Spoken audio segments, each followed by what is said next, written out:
These have dried about 2 days now. Gives your leather a chance to set up in the shape you want it.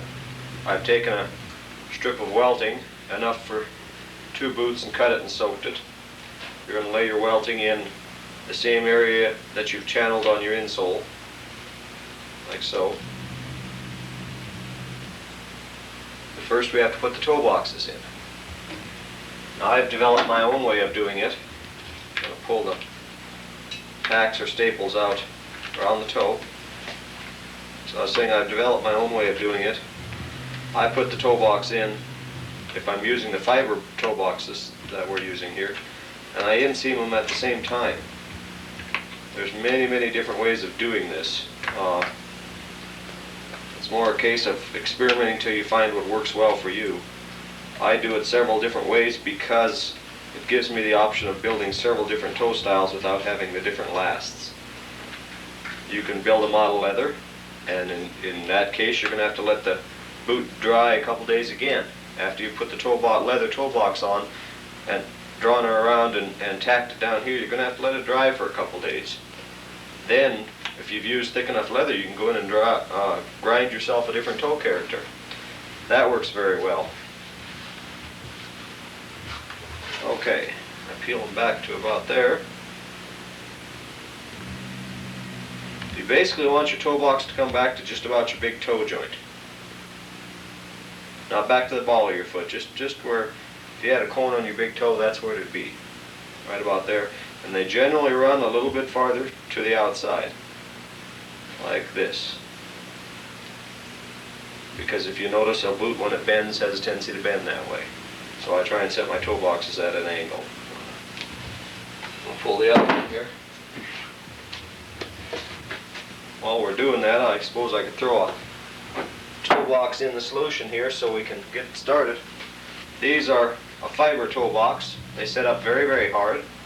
You buy it in large sheets, and the sheet of it you can cut, I don't know, hundreds of them out of. I don't think I've gone through 2 sheets, 3 sheets maybe. One side sky. Yes, we sky one side down. This is just barge thinner, and I just put her in her for about 5-6 minutes. It gets very, very sticky when you bring it out.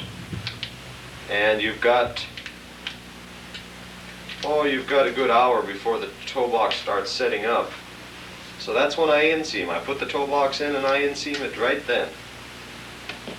There's a method of putting that toe box in, and then you draw the leather over it, and you've got a wire clamp that goes around here and screws back here, tightens the whole thing down. You have to let it dry overnight.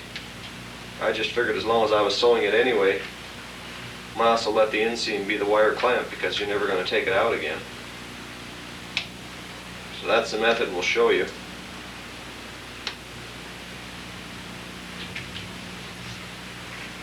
Okay, we've got all them. I come back to just ahead of the ball when I pull these staples and nails out.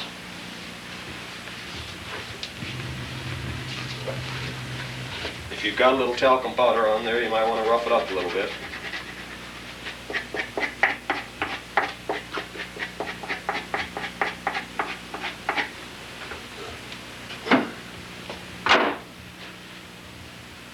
This should be just about ready to go here. We've discovered these handy kitchen,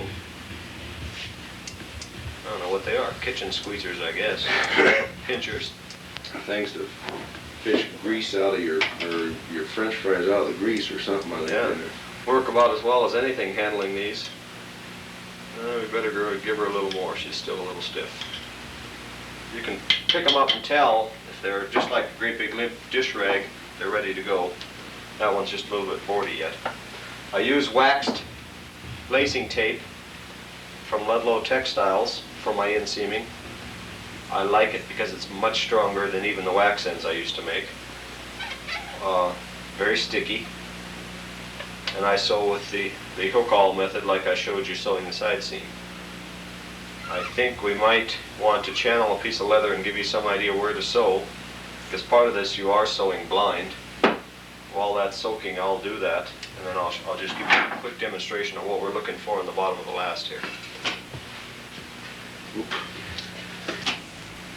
I've taken a piece of leather and channeled it just like we did the insole. I've cut the 90-degree channel here, and I've made my cut on this side. And this is what you're going to be looking for. Your leather has come up and it's laid in here. Now take your awl and just run it down through your vamp leather until you find this shoulder in here. And you're going to pass your awl through the inseam shoulder that you made, or this space that you left here, and write out your cut like so.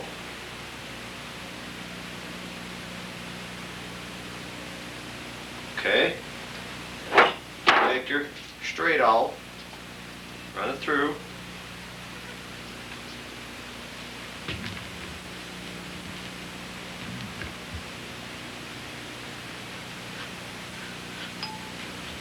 This would be your first stitch. You're going to pull it all about arm's length out.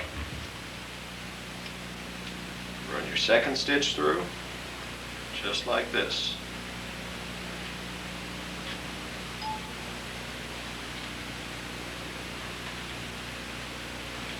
Now your welt will be laying in here, the welt that you're going to add to the outside, but this is the stitch you're going to make.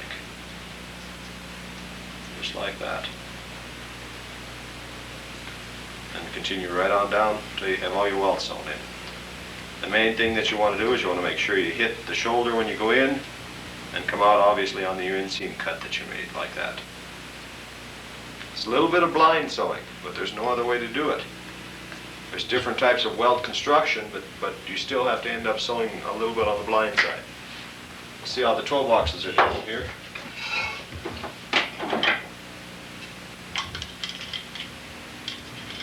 Alright, we're ready to go. See, she's turned into nothing but a limp rag here.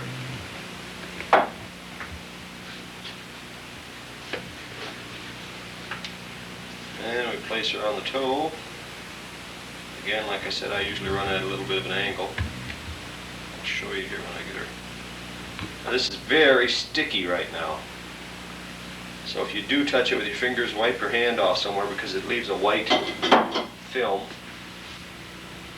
In my case, I guess I'm going to wipe it on my pants. Okay, like so.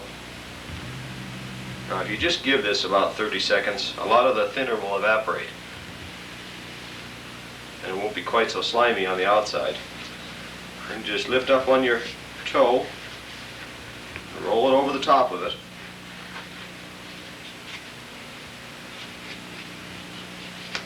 Like so. And I take some stretch awl and I wet my toe area down again, because you're going to actually re-stretch that a little bit. You don't have to pull very hard on it this time because you've taken most of the stretch out of it already. So I generally use my little pliers.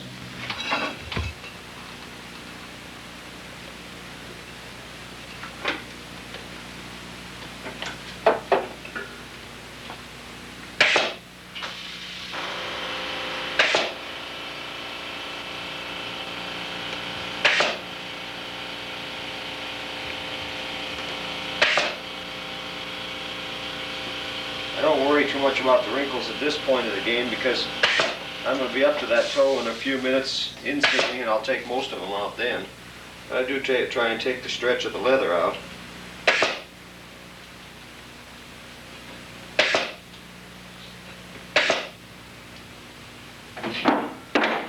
Alright, we're ready to start. Again, you can do this with packs, it's just a little bit slower. I took them through these in the thinner solution when I was doing that, so I cleaned stick them off of them. Now we'll move to the inseaming jack. This is just a sort of a clamp affair to hold the thing in place while you're sewing on it. Now you can make them stand up, sit down, whatever. This one is spring-loaded this way. And you just pull up on the toe and bring the toe piece underneath.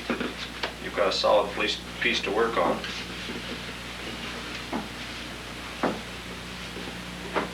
Except I got everything tangled up here. Okay, let's start inseaming here. As Doug mentioned, mentioned earlier, we use a beeswax pad to stick our awl in. It just lubricates the hole as you're sewing. This is beeswax and liquid stitcher wax. Liquid stitcher wax doesn't make it quite so brittle. First thing I do is find out where I'm going to start at. So pull up a few of your nails or staples along the side here. I usually do about a 4 or 5 inch area. You can just peel it back and look. If you want, you can take a heel pry and get in there and open up your seam that you made. Make it a little easier to find the area that you want to come out. If you take your fingernail and run it along here, you can find the shoulder. You can find where you're going to sew because the leather's sort of indented in. Take my welt. And that welt is soaked in warm water for a few minutes just to kind of soften it up. And it makes it easier to lay around the toe. We also have a welt that's notched on the surface so that it does have a tendency to fit a radius a little better.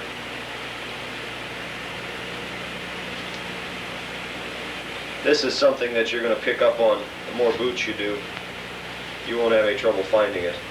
Especially after you've found the first one, the rest of them are in the same line, so there's no big problem to it.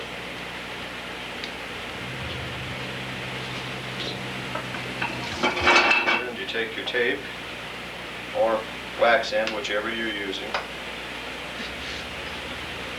For those of you not in the repair industry, wax end was a group of threads that you would twist together on your leg. You would buy it in 12 cord, 8 cord, whatever, and it was a single strand of thread that you would work into a string by however many strands you added to it.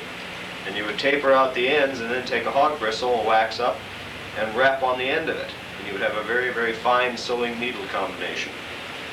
They work very well. There's not a thing wrong with them other than the fact that it takes you some time to make them.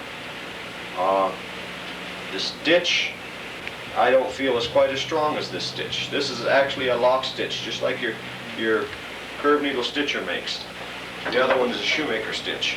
It goes in and out this way, and they never lock. They just pass each other.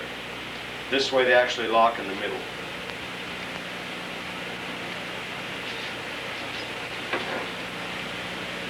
It takes a minute or so to get things lined up and going, but after you've got a couple stitches in, then everything will lay out. See the way that just sucks right down in that channel? At this point, I put some lacing gloves on. These are just nothing special other than gloves that fit fairly well that you've cut the fingertips out of. Otherwise, you cut your hands up pretty good. I put a stitch approximately every 1/4 inch.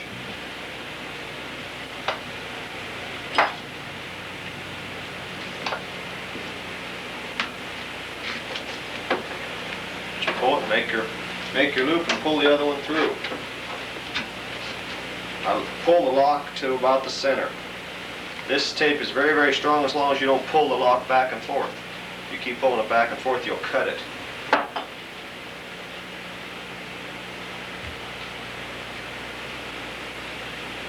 If you want and you're sewing through a particularly hard insole, take your stretch awl and wet it. Squirt it down in here and wet your insole down if it makes it a little easier for you to sew.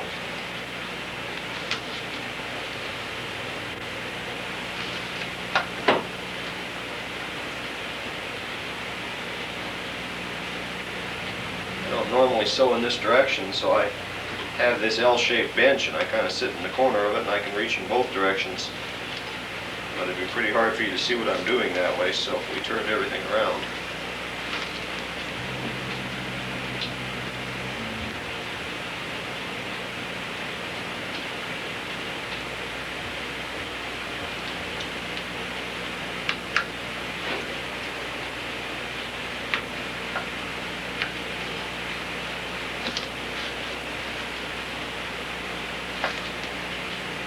You want to keep your line consistent. Don't start weaving in and out like this with it, because when you turn your welt over and you go to sew the sole on it, it's going to be very noticeable. You want to find that notch and stay in it. That's one of the reasons we put that notch in the outside. Give you something to shoot for.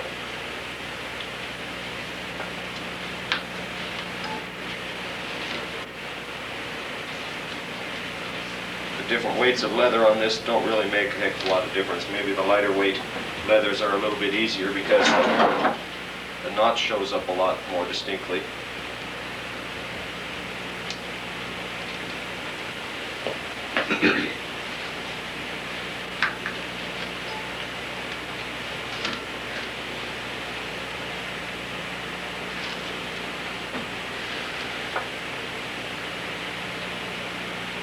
You'll discover when you get up in the toe area where you've wet it down with shoe stretch that it sews even faster. I've seen bootmakers take all the nails out of the bottom at one time and just stand it up. It just seems to me that's a good way to get some extra slack, so I don't do that. I do about 4 or 5 inches at a time. Now we'll pull a few more here. We're getting up into the toe area.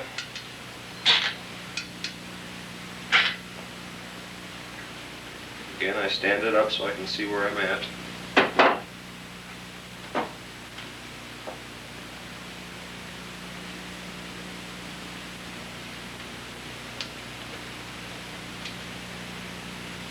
Also notice that when he pulls that loop through, that he pulls back on the long thread and it opens it up so you can get your fingers through there and make your stitch. They kind of stick together when you pull them through like that.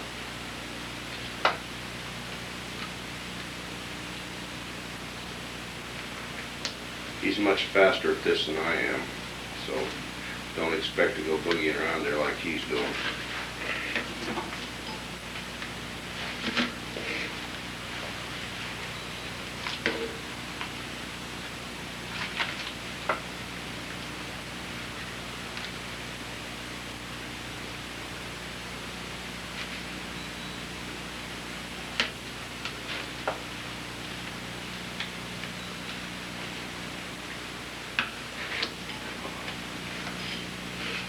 Around the toe area, you're going to want to sort of take a back stitch, I guess is the easiest way to describe it. I start about this area right here. And I'll go through the upper leather. I'll stick my awl through the upper leather. Then I'll drop back a little bit before I go through the insole. Just ever slightly, 1/16 of an inch. And I do that all the way around the side, up to the point of the toe. I just backstitch a little. When I get to the toe, I go straight in. And when I get to this side, I backstitch out again away from the toe. And it seems to let me lay my wrinkles down a little bit easier. It's a very, very subtle thing that you do, but it makes for a nicer looking toe when you turn your welt over. So again, I go through my upper leather, and then I just drop the needle back, 1/16 of an inch, and go through the insole. Next stitch, I do the same thing, all the way around until I get to the toe. The stitches I put in the toe go straight in. When I get to this side, I backstitch out again. Only you're going to be going away from me this time. You just try to feed in a little extra welt as you go around the toe. It gives you what you need to turn it down flat and nice.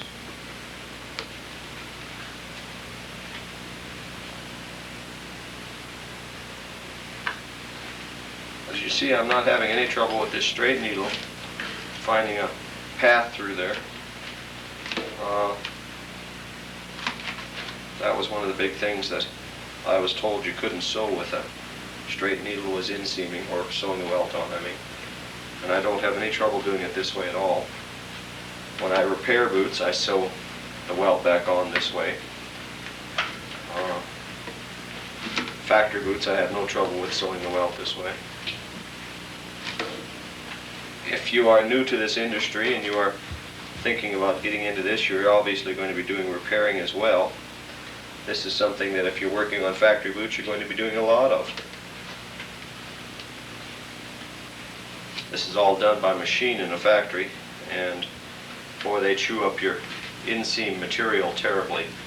That area that I told you should make approximately 3/8 of an inch wide. They put people on those machines and they'll chew up that inseam to where there's nothing left for you to sew. Okay. Yeah, I pulled the main staple out of the toe. I just stand my toe material up. I'd stand straight up so I can get an idea of which way it wants to lay, which way I can lay the welt in it. Push it out a little bit here.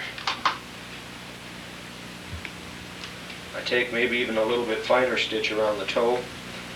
And don't be alarmed if you run in here and run the same stitch out of the same hole coming out the inside here, because you're into a very confined area around the toe.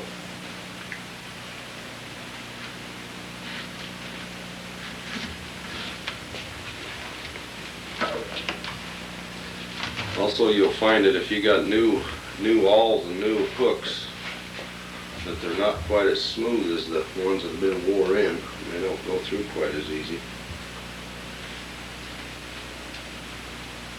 This is about a number 3. It's a pretty fine awl that I use. I don't like to make any bigger hole than I have to. And it's a number 5 American straight needle. They seem to work well together. I have to pull considerably to get the thread to go through, so I know the hole isn't too big.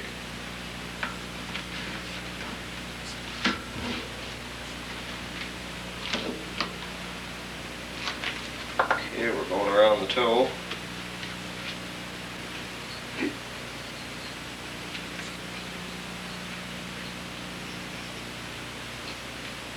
A certain amount of this is just plain fishing. You have to stick that awl in there and go till you find the spot you want to come out. Don't be alarmed if you have to poke a hole 2 or 3 times. At this point, I usually take my nail out of the toe area, or tack, staple. Speaking of the one that's been holding the insole down.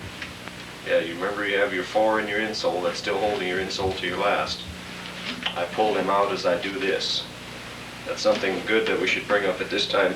Find yourself a point during the construction of your boot that you want to pull these 4 nails out, and do it at that time every time.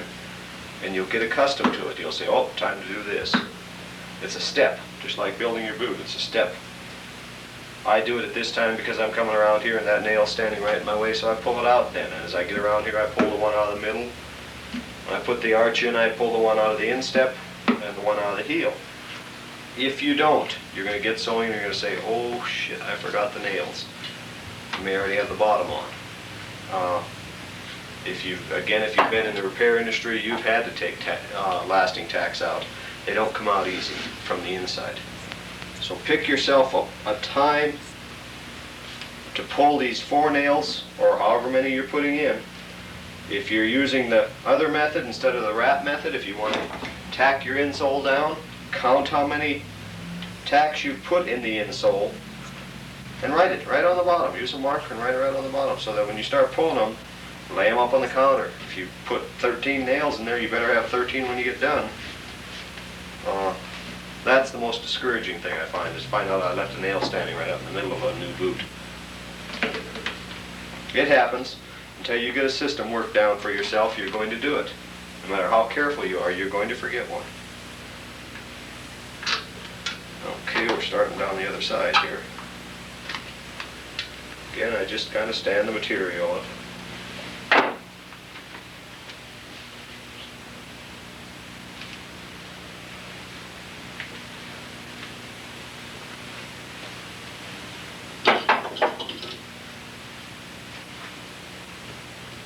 I thought you should see one boot inseamed. Maybe a little boring because we're doing exactly the same thing. And it's very, very difficult for you to see what I'm looking at here. That's why we cut that piece of leather, to give you some idea what to look for.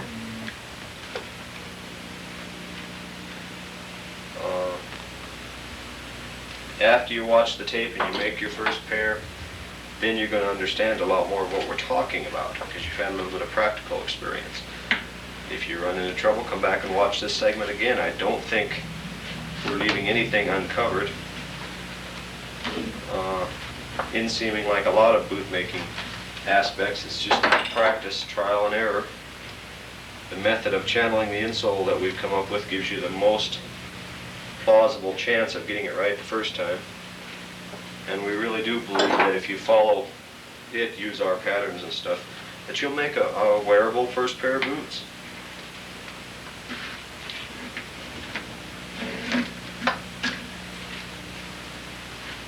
Also, on the inseam, we cut the channel for another reason.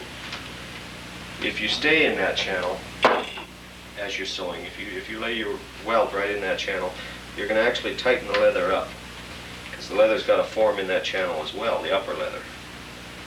So instead of wandering up and down a shoulder that, like a factory does, they don't channel in like we did. They don't cut your shoulder in like this. They don't cut this 90-degree shoulder. You're sewing against a flat surface like this. And if you vary up and down on that surface, as you're sewing, drop from this area to this area and just wander up and down here, that's the way your boot's going to fit. And if you were to sew from, say, the top of this to the bottom of this, you can loosen that boot up as much as 1/8 of an inch. Where when you're sewing against a shoulder like this, you're staying at the same depth all the time. Not to mention the fact that as that leather comes up and gets sucked down in this channel, you're actually tightening the boot up. There's no way that you're going to change the fit of it other than make it a little tighter. Again, makes for a better job.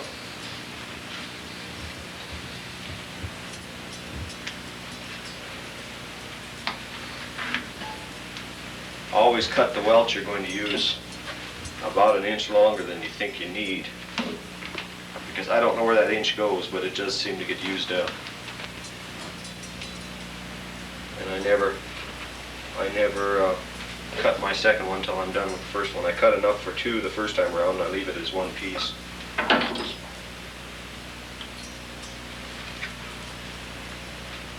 Give yourself an extra inch or so when you do measure your welt out.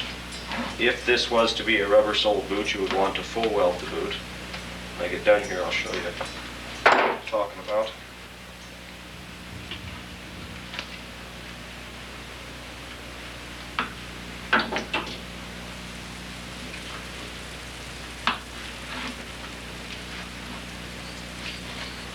You also have to determine before you can put the insole on. I think I pointed that out when we were working on the insole on the last.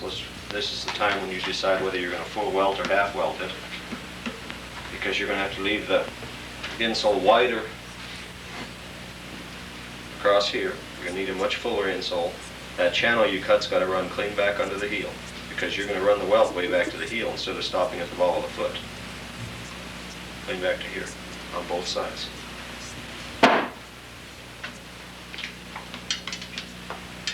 Okay. On the home stretch. About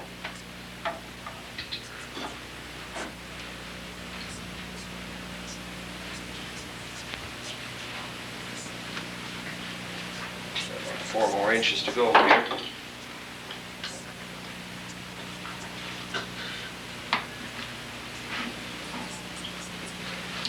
After you've sewed one of these by hand, you're going to appreciate the gloves. I started out with Band-Aids, because I figured that was the way to go.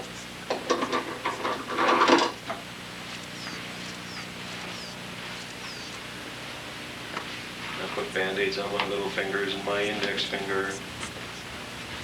Well, you can wear through a set of Band-Aids quickly.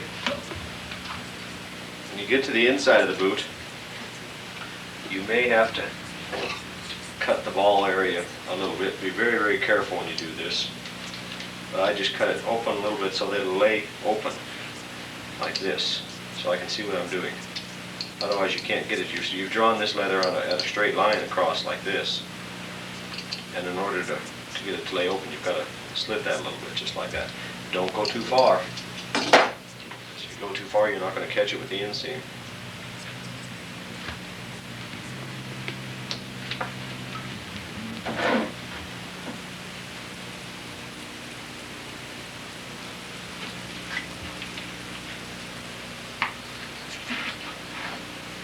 Think of anything we're not telling them? No, I think we covered it pretty well.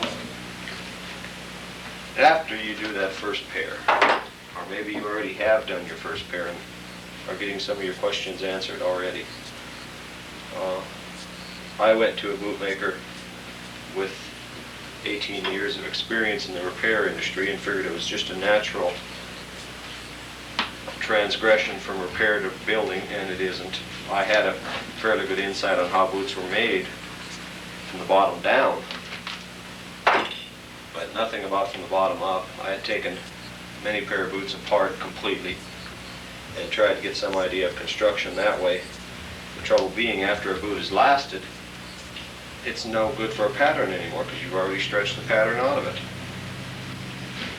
So I went and spent a week with a bootmaker and watched him. He was generous enough to let me come down and watch, and I took notes and was absolutely sure when I came home that I had her made. And I spent a very, very desperate year and a half because nothing worked. My boots didn't fit, they didn't look right, they didn't set right, and I didn't know why. And I called the bootmaker back up and explained everything to him, and he said, well, in fact, I went back down and seen him. He told me come down, and I went down for a weekend, and we got quite a few of the questions I had answers for. But a lot of what he did, he knew what he did, but he's been doing it for so many years that he really didn't know the wheres and whys anymore, the function and design. Now I'm going to cut my welt off. Again, I go past the ball of the foot, and I end it just about where the waist is, where you stopped your channel, right about there. And I cut it at a bevel so it lays nice and flat.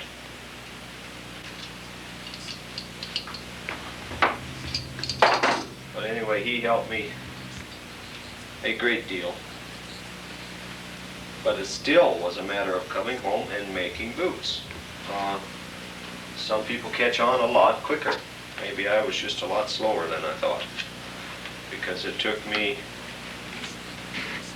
I don't think I felt comfortable until I had 10 pair done, that I knew the basics of what I was doing. These patterns that you're getting are going to help you so immensely that I can't even tell you what you're buying unless you've tried to do it yourself from cold turkey. Then you'd understand what you're getting.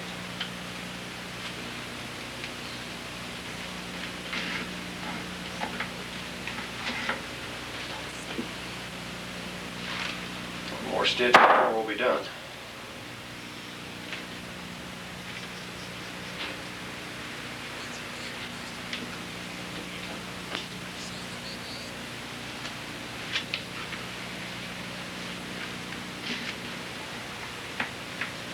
Now, on the last stitch, I place a little bit of the outside string through and I pull it through. Just take your hook needle and grab it. Pull the rest of it all the way through. And then I just tie a square knot in it. This knot will go right down into that seam you cut.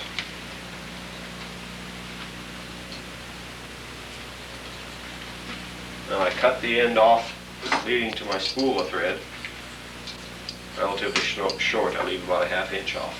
I leave this one attached because this is what I'm going to lace through the instep with. If you're sewing a full welted boot back under the heel, you can go ahead and cut it off because you've already taken care of that. At this point, I take my shaping hammer and I just kind of pound the welt down into that seam a little deeper. Right around the toe.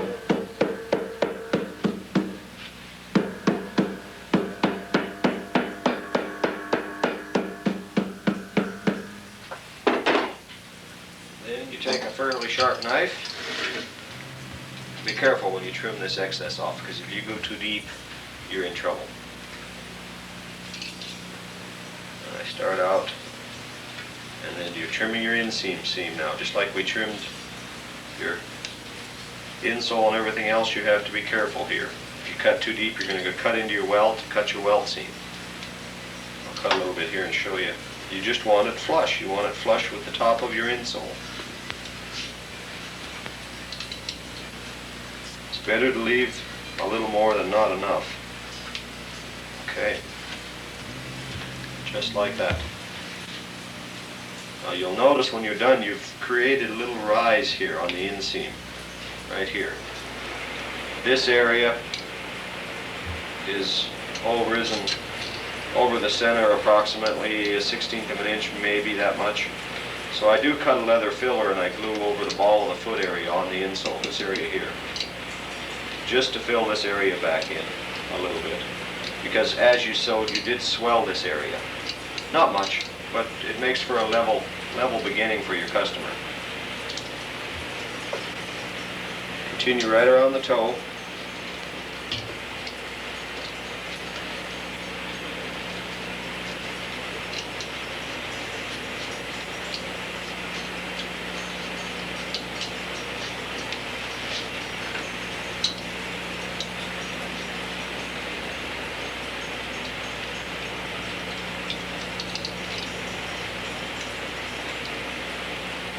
Come to the end of it, don't cut straight out. Don't cut it off. Come out.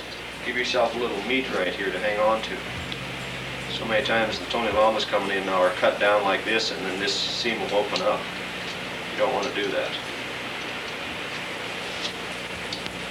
And go back and trim any areas you feel are a little high yet. Alright. Pound her down again.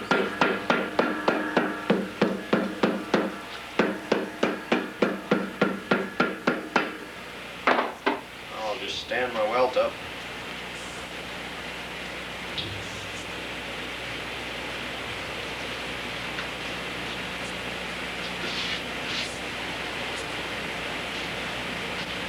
Pull my tacks out.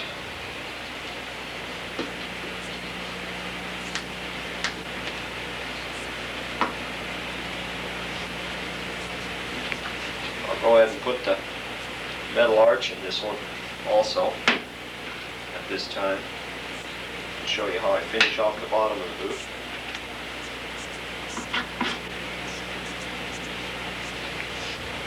You want to hand me that contact cement over there, Doug?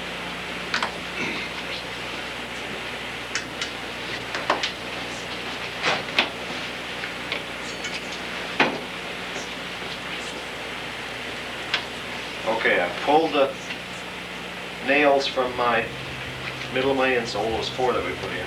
I also pulled the nails I used when I lasted the shank area here.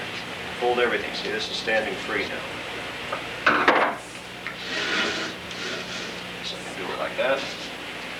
When you put your steel arch in, the placement of it varies depending on the height of the heel. If you're putting a lower heel in, you're going to want to move this arch back, because he's going to be walking farther back in this area.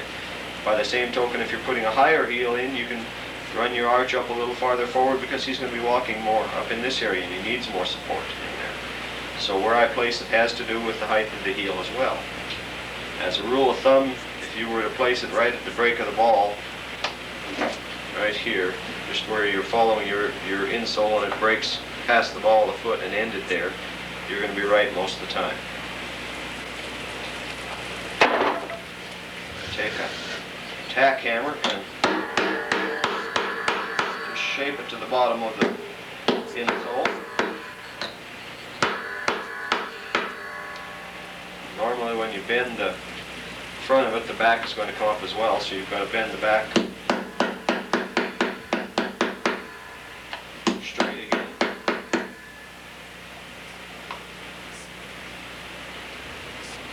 Okay, I also do both of my arches at the same time, so I can compare them and make sure I've got them the same. This makes a difference when you go to build a base for the boot.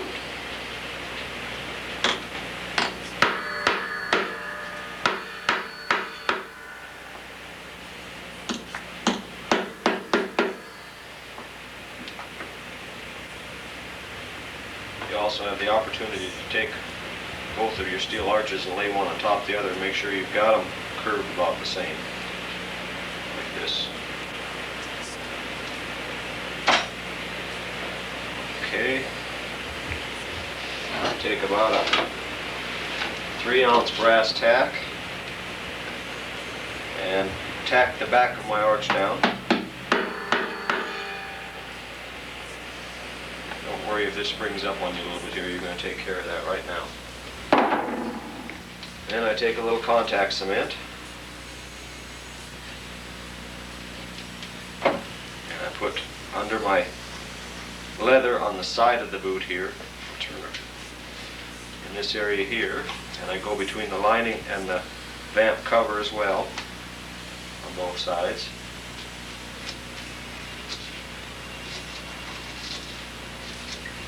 If you want, you can take and run some under the arch.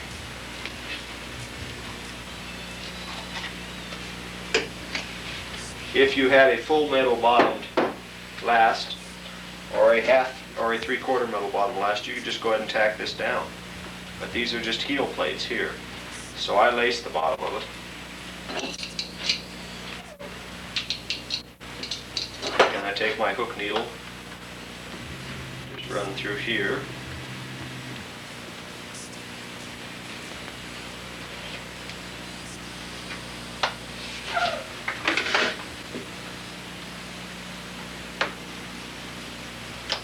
You don't generally have any trouble with this area when you're working with heavier hides. That's one of the reasons why I put a filler in from the side seam forward approximately a couple inches on lighter leather, because it gives me some more to sew to when I get to this stage of the game working with, say, kangaroo.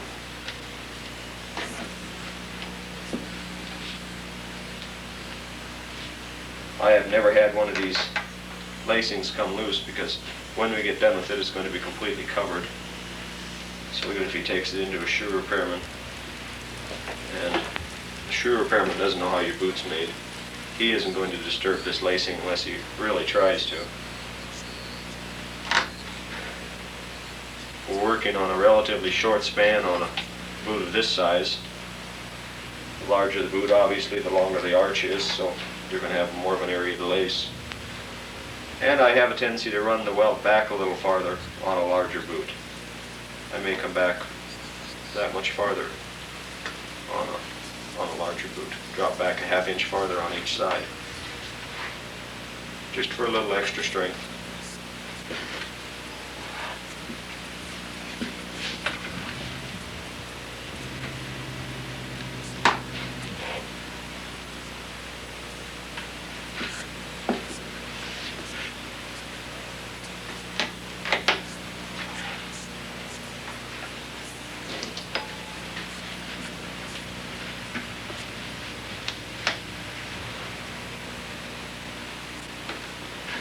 Now, as you pull your lacing tight,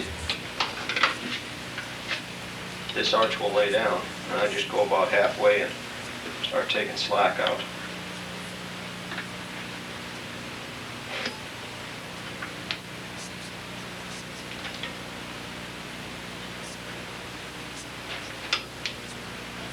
Okay.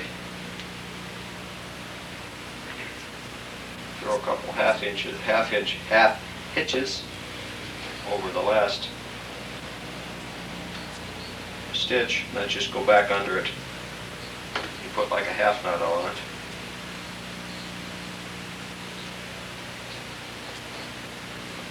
Like I said, this is all going to be covered up, so you really don't have to be worrying too much about how pretty it is. I'm going to turn it this way. There we go.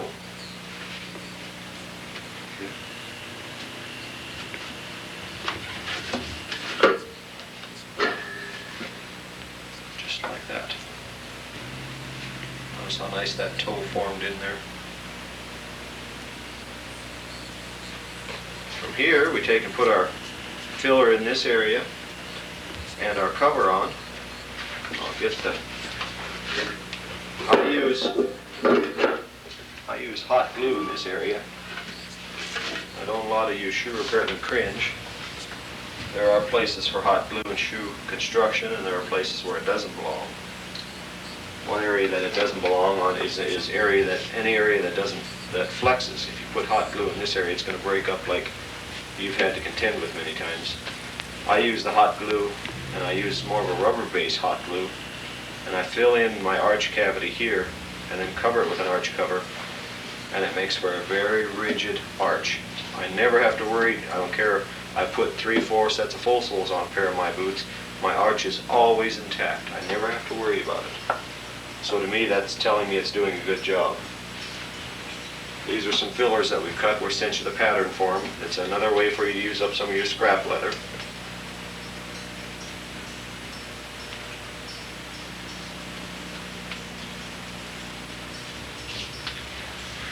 You also might want to go into the glue downs at this point. Okay. If they want a featherweight boot, you're going to have to approach it a little differently.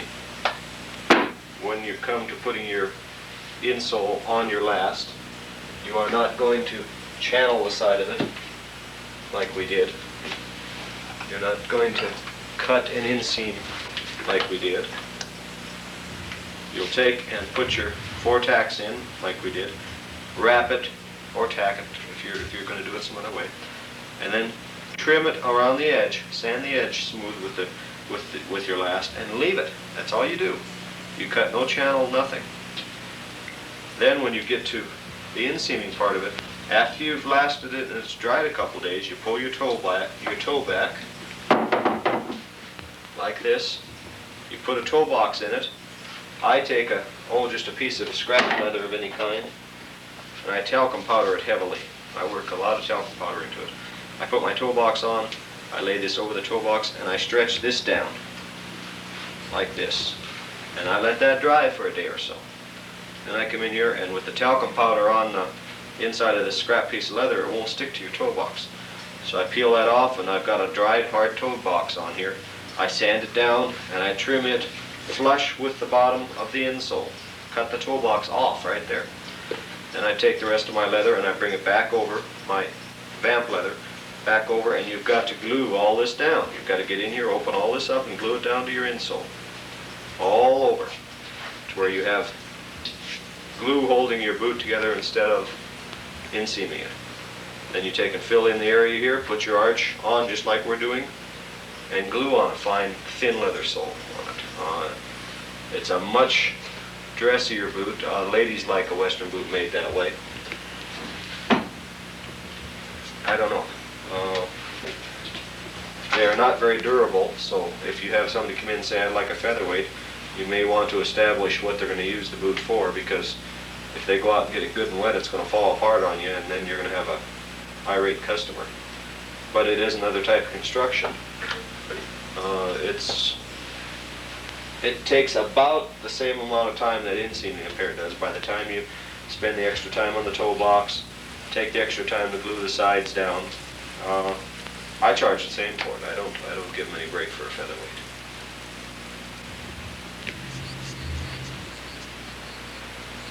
And we just lay this in that little recession that we created. And trim the excess off. Careful so you don't cut any of your stitches that you put in there. This is sort of a one-size-fits-all situation.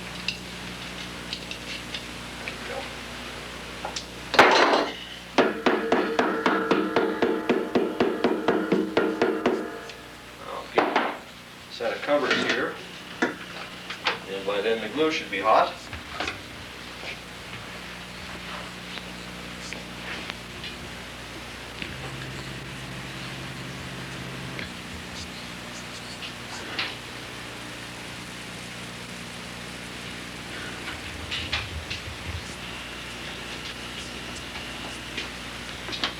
These are skivings off of leather half soles.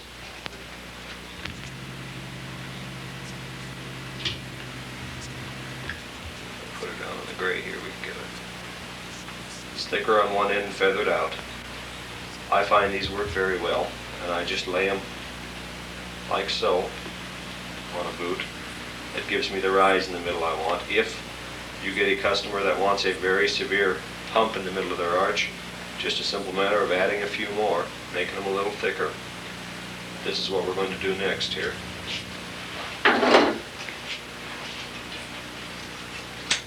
Thick part towards the center. Yeah.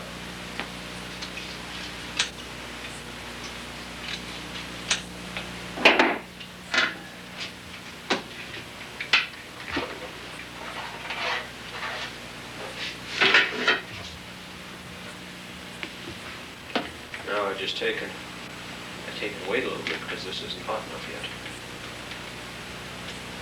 yet. This was one of the more questionable things that I tried, this hot glue, because I cringe at the fact of using hot glue in a shoe. I spent many years digging hot glue out of shoes, so I had second thoughts about it. But through trial and error, I've discovered it works very well for me. As you see, it also makes a very good fill for that cavity, because any liquid will fill a cavity better than trying to glue pieces of leather into it. I also work it into my stitching good, my lacing good, so that the lacing becomes part of the arch cover as well, a little out on the sides. Now you could do this two ways. You could let this dry and then glue the covers in place. I don't. I like to put the covers right into it. It again makes for a little bit stouter cover. You might want to use a little care at this point because this stuff is hot. And as Doug's found out, the quickest way to cool it off is stick your finger in your mouth if you do get some on your finger. Dries relatively fast, cools off relatively fast, so you don't have to hold it too long.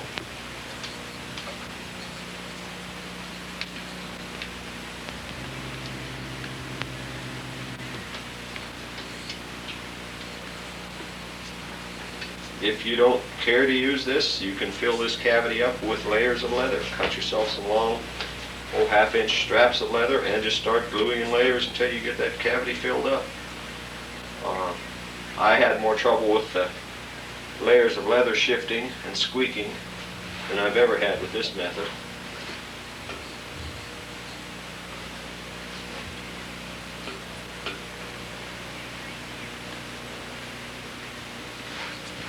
There you go. We have a boot, aside from some light sanding, ready to put the bottom on, which I imagine will be our next step.